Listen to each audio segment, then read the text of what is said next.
25 anos no poder. No tênis de mesa, há 21 anos. Na Confederação Brasileira de Triatlo, há 18 anos. Na Confederação Brasileira de Tiro com Arco, há 18 anos. Na Confederação Brasileira de Pentatlo, há 15 anos. São exemplos apenas do esporte olímpico brasileiro. É muito ano para ficar no poder, hein, Ucho? As leis, digamos, já tem uma lei que mudou isso, é uma eleição e agora uma reeleição. Então isso vai acabar de uma maneira geral.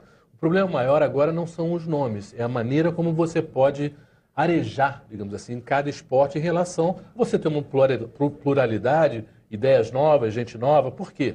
Porque senão a gente pode fazer o seguinte, eu fico 8 anos, mas você é meu vice-presidente, aí você fica 8 anos, aí você é meu... Depois eu volto. E fica sempre a mesma curriola, o mesmo grupinho, a mesma panelinha, né? Como a gente falou numa matéria, parece um clubinho de poucos. Isso a lei não tocou. Quer dizer, então essa questão de quem pode votar, né? Por exemplo, a lei também fala em relação a ter atletas. Agora, por exemplo, em várias confederações você tem uma comissão de atletas que representa um voto. Então, um voto no meio de um monte de federações, aquilo ali não representa o que seria para os atletas, ou, por exemplo, para os treinadores, um voto também. Então, isso não muda. Essa questão dessa continuação de um modelo em que pouca gente participa realmente das decisões, isso é muito grave. Quer dizer, isso realmente a gente teria que mudar para que as ideias novas... A gente não pode também cair no extremo de dizer que a experiência não é importante, até pela idade da gente, né, pessoal? A gente pode falar que a experiência é importante em tudo, sim. Agora, ela tem que ser acompanhada também de democracia, de mérito, e essas reeleições, de uma maneira geral, você tem que trazer o seu trabalho, fazer o que você pode e plantar a tua ideia. Caio, o César Cielo deu uma entrevista ontem na qual ele apontou o nome do Thiago Pereira, por exemplo, que acabou de se aposentar, como um nome de um nadador muito respeitado e que poderia ser, por exemplo, o rosto de uma renovação na natação. Queria ouvir você como atleta. Será que os atletas também não deveriam ou não poderiam assumir o controle, assumir a rédea da discussão do esporte brasileiro? Sem dúvida nenhuma. E sabe que uma coisa que eu lamento muito e que é o exemplo claro da natação é a cultura do resultado. Sabe por que a gente está fiscalizando, que está vendo esse escândalo na natação? Porque a gente não conseguiu aliás, não conseguimos nenhuma medalha nas últimas Olimpíadas. Realizadas no Brasil. Porque com todo o investimento, com toda essa apuração de desvio de dinheiro, se nós tivéssemos conseguido 5 ou 6 medalhas, talvez nada disso estivesse acontecendo. CBF com o Ricardo Teixeira, com 2 títulos. Então a gente tem que saber separar o ganho esportivo, medalha, rendimento, vitórias, títulos, da gestão. E a gestão precisa ser sempre, eu acredito muito em ciclos. Eu acho que você precisa de cabeças novas, de novas ideias. Você precisa ter sempre uma oposição que fiscalize para que você não caia justamente nessa perpetuação do cargo. E acho que nesse processo a participação do atleta tem que ser muito grande. Porque é o cara que tem prática, né, que está lá, que vai impactar os resultados e que tem a experiência de bastidores. Só isso basta? Não. Eu não sou gerente de futebol, eu não sou dirigente nem treinador. Eu virei um comentarista. Eu procurei agregar a toda a experiência de campo uma faculdade. Então, quando eu parei de jogar, a primeira, até porque era um pacto que eu tinha com meu pai, eu fui estudar. Eu fui agregar conhecimento à prática que eu tinha em campo. Eu acho que é um caminho que os nadadores, que os esportistas poderiam seguir. Atletas de forma geral, que eles têm muito a acrescentar com opinião, com experiências. Eu acho que tem que ter uma participação maior. Gustavo Borges, né, um Thiago Pereira. A gente não pode cair também na tentação de dizer que os atletas são puros e perfeitos. Michel Platini na UEFA. Platini na UEFA. Bom, se a gente citou o Alaor no tênis de mesa, ele foi um mesa-tenista, ele foi um atleta. O Nussmann foi um jogador de vôlei. Quer dizer, então, não quer dizer que a gente não tenha, na gestão do esporte brasileiro olímpico, no caso, ex-atletas. No COB, por exemplo, está cheio de ex-atletas. Mas os atletas, como qualquer pessoa de qualquer área, jornalismo incluído, também tem os bons, tem os mais ou menos e tem os ruins. Quer dizer, tem E o problema, eu acho, mais recente do esporte brasileiro é que realmente entrou muito dinheiro por conta dos Pan-Americanos, do Pan-Americano primeiro, depois da Olimpíada. E aí houve dinheiro demais, houve tentação demais, e obviamente isso, e controle de menos. E nisso aí eu culpo as próprias confederações, claro, mas também o governo, que não controlou isso, ou está controlando agora, como deveria ter começado a controlar lá atrás. E eu diria até que a imprensa também tem um papel de responsabilidade nisso aí. Essa questão que o Shoa levantou é muito importante pelo seguinte, é como controlar esse dinheiro. Existe aquela coisa assim, pai, quero dinheiro, toma. Pai, quero dinheiro, toma. Pai, quero dinheiro, você tem que perguntar, para que você está precisando toda hora de dinheiro? Né? As confederações, eu te diria, o Nussmann deu uma entrevista semana passada, o Carlos Arthur Nussmann, presidente do Comitê Olímpico Brasileiro, em que ele disse, não, nós voltamos à fase pré-Jogos de Sydney, que são o início do século XXI. 2000.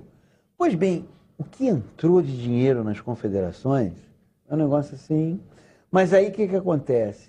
Todo mundo, a partir da entrada do dinheiro, de forma muito efetiva, fica acrítico. O atleta fica crítico. Ninguém chega e diz assim, peraí. Estou ganhando demais.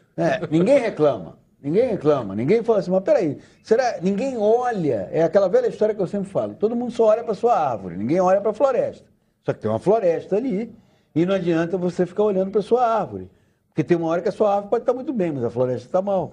Então hoje, o esporte, o Shoa está fazendo essa série de reportagens para o Esporte Espetaculares, exibido todos os domingos na TV Globo, o esporte olímpico brasileiro está num estágio pré-falimentar. A perspectiva para os Jogos de Tóquio, em 2020, é a pior possível de um país que sediou Olimpíada, nesse século XXI. O Brasil sediou Olimpíada e sediou Pan-Americano. Quer um exemplo disso? Rapidamente, não foi um grande trabalho de pesquisa, não. A gente relembrou, assim, em meia hora, a situação de alguns esportes olímpicos depois dos Jogos que a gente achava iria transformar para melhor o esporte brasileiro. Por exemplo, o basquete brasileiro. A situação do basquete, roda diretor, por favor. O Brasil, nesse momento, ele está suspenso de qualquer competição por causa de problemas na confederação, falta de pagamento de taxas, de controle sobre o esporte no país. O Brasil está fora hoje, por exemplo, das Copas Américas, do próximo Mundial e até dos Jogos Olímpicos de 2020. A decisão de momento é essa. O Brasil, no masculino, é bicampeão mundial e no feminino é campeão mundial. Aí, no basquete jogado aqui dentro, mais precisamente na cidade olímpica, Manaus virou a cidade para receber clássico do basquete carioca. Quando você tem duas torcidas, por questões de segurança, falta de ginásios apropriados, o basquete carioca joga em Manaus. O Maracanã foi ter uma agenda de 2 semanas só agora, né? Virou uma espécie de elefante branco. O Maracanã, depois dos Jogos Olímpicos, só agora ele tem uma agenda de 2 semanas com eventos marcados. O Parque Olímpico, vocês acompanharam o trabalho da imprensa, ele ficou num estado de abandono no começo desse ano. O Ministério do Esporte teve que fazer uma intervenção naquilo que a gente achava seria um grande espaço para a população do Rio de Janeiro e para os atletas brasileiros se prepararem com alto nível e alto rendimento. Olha a piscina de aquecimento como estava no começo Agora, do ano. André, veja uma situação que é terrível. Essas obras, no caso do Rio de Janeiro, foram fiscalizadas pelo Tribunal de Contas do Estado. No momento, o Tribunal de Contas do Estado tem 5 dos seus juízes presos. E a Confederação Brasileira de Taekwondo teve toda a sua diretoria afastada pela Justiça do Rio de Janeiro após denúncias de fraudes. Sem falar nos atletas que perderam patrocínios, como, por exemplo, esse cidadão aí, o Arthur Zanetti, o nosso medalhista Felipe Vu, no tiro, entre outros. A Okimoto, entre outros. A Nina Okimoto, que é da Maratona 4. E aí a situação da Confederação... Agora, quando o Shoa levantou aqui a questão da imprensa, que você concordou, acho também que é um momento de a gente fazer uma revisão de determinados conceitos. Há décadas a gente trabalha sempre com a ideia de que o atleta é uma vítima e o dirigente é um corrupto. Ou o dirigente é o vilão da história e o atleta é uma vítima. Não é bem assim. Você tem bons dirigentes, você tem péssimos atletas. Tem atleta que, quando ele está se dando bem, ele fica ali, não quero nem saber, eu estou me saindo bem. Entende? E você tem dirigentes que conseguem pensar o esporte de uma outra maneira. O caso do basquete, eu te diria que hoje, entre os esportes olímpicos, são mais graves. O basquete feminino, por exemplo, ele está morrendo de inanição. Ele está acabando. Não ganhou nenhum jogo na última Olimpíada. Já fomos muito fortes no basquete e o feminino e o masculino não passaram de fase nos últimos Jogos Olímpicos. Entraram ali também trechos de um documento do Tribunal de Contas da União, e ali é o seguinte, o Tribunal de Contas da União, o TCU, concluiu que a Confederação Brasileira de Atletismo não tem controle financeiro sobre as verbas públicas repassadas a ela. E numa simples análise, estranhou o fato de terem dirigentes no plural com salários comparáveis ao de ministros do Supremo Tribunal Federal. Uma coisa estranha aí, porque o atletismo brasileiro está longe de ter uma gestão que você fala, nossa... Está morrendo de inanição também. Como está bem o atletismo, né? Temos que pagar bem os profissionais que lá estão, porque o trabalho está sendo maravilhoso. Repito, com verbas públicas repassadas à Federação de Atletismo, que também teve um desempenho medíocre, não fosse o garoto do salto, o Thiago, teríamos tido uma Olimpíada sem medalha, o Thiago Braz, e aí dirigentes lá estão abocanhando verbas a ponto de terem salários comparáveis ao de ministros do Supremo Tribunal Federal. E aí houve uma mudança na Confederação Brasileira de Basquete para tentar tirar o esporte do fundo do poço, só que o novo presidente da entidade vive uma situação curiosa, é o Gui Peixoto. Ele não dá entrevista.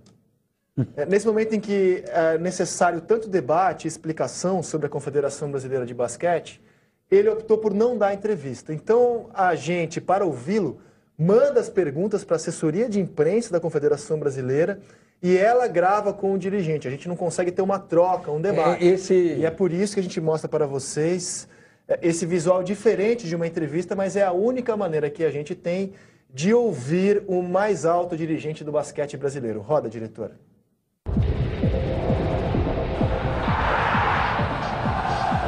Conforme os balanços apresentados pela antiga gestão, a dívida do Brasil com a FIBA é algo em torno de 350 mil reais. Com certeza, esse foi um dos motivos para que a FIBA suspendesse o nosso basquete.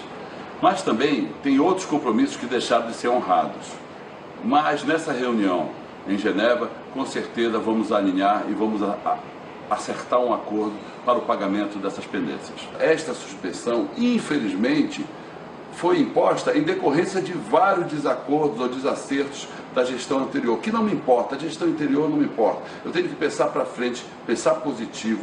Tenho certeza absoluta que com 30 ou 40 dias que nós começamos a nossa gestão, já tivemos um avanço fantástico. É óbvio que a suspensão do nosso basquete prejudica e muito, principalmente a questão de patrocinadores. O nosso principal produto é nossa seleção brasileira, né?